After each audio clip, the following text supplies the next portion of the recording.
So we've just broken down our first scene. And if you look at this version of it broken down with markers, you'll see that it's not that different from what we just saw. So let's go ahead and put all of these elements into our breakdown sheet in EP Scheduling. So let's simply add the information from the script that we just read into the breakdown sheet. Start up here with scene. It was scene number 1, if you recall.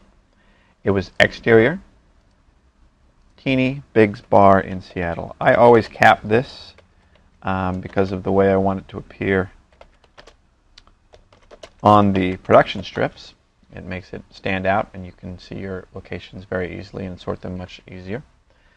It was night, if you recall, and it was 2/8 of a page. So I keep this as 0, and I go to this 0 here, and I put in a 2. That's 2/8 of a page. Then I write my synopsis. It's Seattle, cabs, splash, by. Also, I add script day. Now, within the script, this is the first day of the script, not the first production day or first day of filming, but the first day in the script. So I add it here. And the rest of it I don't bother with for the moment. Now we go down to elements. There are no cast members, so let's just jump in right into background actors. We can add them here in the category itself. We're going to say drivers. The other way we can do it, and the way that I prefer, is to go up to breakdown and go to element quick entry.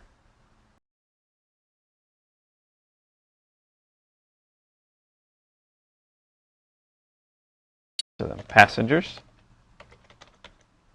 and let's make sure that right here it's background actors. Okay, and we click new.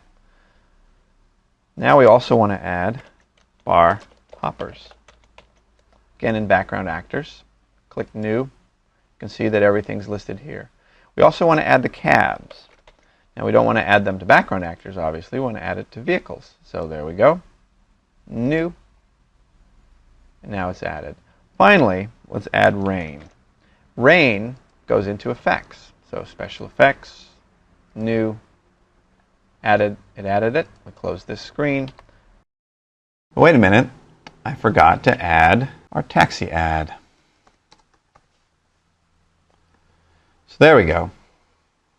Now we've got our first breakdown sheet.